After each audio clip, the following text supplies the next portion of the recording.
Hello, welcome back to Alaine Simone MD, where faith meets medicine. I post videos every single Tuesday discussing my Christian faith and my physician journey. So as you can see by the title, I will be talking about social anxiety. So before I get into the video, I just have to apologize because I wasn't able to post a video last Tuesday. I'm currently in my floors block in internal medicine. So basically for this month, I'm at the hospital admitting patients. I'm actually on call tomorrow. I'm on day call. So something that happened that was really exciting last week is I went to a conference and was able to present my poster. So here's a picture of me presenting my poster, definitely adding conference presenter to my CV, to my resume. But I was really happy to be able to talk about a topic that I'm so passionate about, which is adverse childhood experiences. This is a study that was done by the CDC and Kaiser Permanente in California. Basically, they had about 40,000 participants, and they asked them about 10 different questions. The questions range from kind of intense kind of questions talking about like your potential childhood traumas. And it included questions talking about sexual abuse, physical abuse, things you may have witnessed in your home. And because of this study, they were able to actually determine an association between childhood traumas and health in adulthood. So my QI project, my quality improvement project within my residency clinic, actually was based on this study that was done, and I basically presented my findings. It was really nice to be able to talk with other people about this project. It's just such an amazing initiative, and I wish that it could be something that could be continued in my residency clinic. If you ever want me to divulge a little bit more about it, I could literally sit and talk about this all day. It's such an amazing topic, and it's something that I feel is so important, but I digress. That's not the purpose of the video. It's for today. So for today, I wanted to talk about Moses.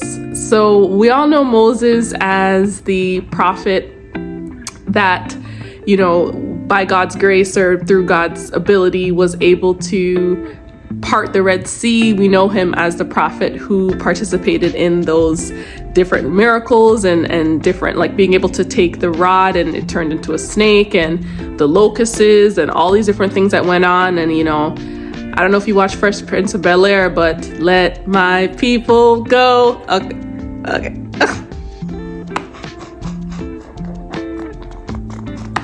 Okay, serious.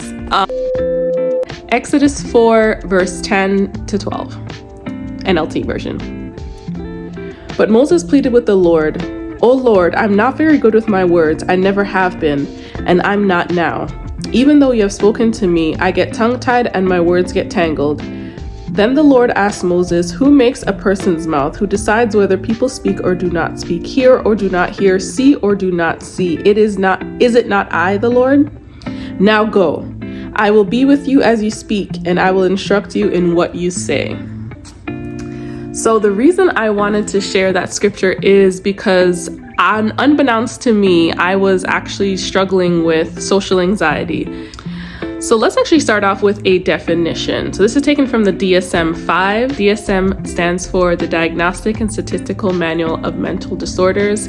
So social anxiety is defined as marked fear or anxiety about one or more social situations in which the individual is exposed to possible scrutiny by others. Examples include social interactions, being observed, and performing in front of others. So type of social anxiety I'm talking about is not necessarily the performance anxiety. It's not the I'm going in front of a crowd and having to say a speech and I'm really nervous. That is actually something, for the most part, I've never really struggled with. I was a person that was always okay doing oral presentations in school. But this type of anxiety really stemmed from being in social settings and being in social settings in an area and in a place that I'm not familiar with. Like many persons in 2020, my social interactions with family and friends drastically changed. At the time, I was living in Canada, and if you didn't know, Canada was on lockdown. We were on quarantine. We did not leave our homes unless you had worked in an essential position, essential worker job, or unless you're going to the grocery stores or the gas stations. So for me, I was barely leaving out my house very often. One thing about being in COVID and being on lockdown is that you get to a point where you begin to crave social interactions. I hadn't seen family in weeks, if not like in several weeks. I hadn't seen friends in weeks, and a group of my friends got super desperate and decided that we are not going to defy the rules of the land. However, we are going to try to have some form of social interaction. So we all drove to this random parking lot. It's a Tim Hortons parking lot, and we kind of had our cars. It's kind of hard to explain, but it's like, think about a circle, and we had our cars kind of around the circle with all of the driver's seat all within, so we could all see each other. And we literally sat there and played games. We played games on our phones until it got to a point where the parking lot got way too busy, because I guess we were not the only people that wanted to get out. There was a Tim Hortons in that area. There was other food places in the area, so maybe people were just getting food. So we decided, let's go to a random like community center parking lot, or like parking lot, recreational parking lot. And we were there for just a short period of time, because before you knew it, the police came, and we quickly decided, perhaps we should convene together another time. And that was, looking back, it's funny to kind of share, but it's just like, wow, you were so desperate for social interaction that you're just gonna like just drive your car just to sit in your car just to talk. So looking back, that was well worth it. So flash forward to me moving to Florida. While I was there, in the midst of a pandemic, meeting people is gonna be a challenge. Most churches are closed. There's not like any like social interaction type places that I'm gonna be venturing to that I'll be able to meet people. So for the first few months, my family were my friends. So we would hang out very often. We would go out very often. We would just do things as like a collective, which was really fun. But then it got to a point where I was like, okay, we need to find a church that's actually opening up on a Sunday. And I was able to find a church, and I quickly joined the church. It was just a really great time. And I remember one thing about me is, I don't know if you'll understand the reference, but I have a tendency of being a Martha instead of a Mary at times. Meaning that sometimes when there's things to be done, I don't sit and kind of just rest and kind of figure out, okay, let's, take time. I'm just like, let's go. Okay, let's do this. Okay, let's do that. Okay, what's the task at hand? Okay, here we go. All right, cool. I like things to move quick. I don't like to be like, let's just, but that is something I'll definitely have to dive into at a later date. But in this realm is whenever I'd go to church, I'm going to church to serve. I go to church to get my word in, get my serving in, and go home. And that's exactly what I did for the first couple months, until it came to the point where I knew I was going to be moving for residency. And I stopped and thought like, before I move, I've been around these individuals for a few months now. Maybe I should like try to get to know at least a few of them. Like maybe we could actually be friends through this. And I remember I invited them, like randomly invited them over. We had watch parties for church. And I invited them over, and then it was like a slew of like every week we would have like little random events in my house. We did karaoke. It was so much fun. So that was kind of like, that's me socially. I like to have people over. I like to enjoy. I like to have fun. And that's kind of how my that is exactly how I usually am when it comes to my social interactions. And then I moved to Michigan. So being in Michigan was a whole different ballgame. Still in the midst of a pandemic. We're now in 2021, and still things are not open to their full capacity. And for me, once again, it's like, where am I going to meet people? I'm the type of person that as soon as I move to a new area, the first place I'm going is church. And that is exactly where I went and I joined. But then I just began to realize that I started to avoid social interactions. When it came to the mingle time at church, you would find me busying myself in the corner just to avoid social interactions. I can recall going to events or being invited to events, and I would feel super anxious about before I went. And I remember there was a young adults conference that went on last summer, and I planned. I knew exactly where I was supposed to be going. I put it into the GPS. I knew, okay, it's going to take me X amount of time to get there. I put on all my clothes. I even put on my shoes, and I just stood at my door.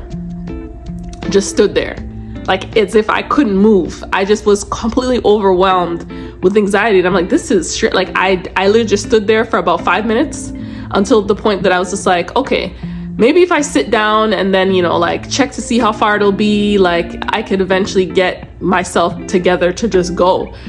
I sat down, literally fully clothed. I mean, still have on my shoes, sitting down right by my door of my apartment. And I'm sitting there and I'm checking the Instagram for the event, and I'm seeing that, they're getting themselves started. I'm looking at the GPS and it's saying, okay, you're going to be 5 minutes late, and then you're going to be 10 minutes late, and you're going to be 15. And I could not get up from where I was sitting. And that's when I realized, okay, something is completely wrong. This is not making any sense. Our residency program was invited out by a cardiologist. We went to this event, and I remember I got dressed. This time I was able to leave my house. I got dressed, got in the car, drove to the event, and I'm in the parking lot like I'm not going inside. Called my mom like, I'm at this event, like explained to her what's going on, and I'm like, I'm not going inside. And she's like, sorry, what? What do you mean? I'm like, I'm not going inside. There's no way I'm going inside, which looking back is crazy. What was it that's stopping you from going inside? And then I realized that just because of time, I think just because of being away from what's normal, sometimes when you're around, if you have the opportunity to live in an area where you're around your friends and your family, that you should consider a blessing, because when you're not around these people, there's an aspect of you that's a little bit different. There's a comfortability that you have that you don't realize you have until you don't have it. And that's something that I realized is when I was completely away from Florida, away from Toronto, I didn't have my friends, I didn't have my family. I was completely by myself in an area that I was not comfortable with. And these were opportunities I wanted to go to. These were things I wanted to experience, but at the same time, it's as if something was literally stopping me and blocking me.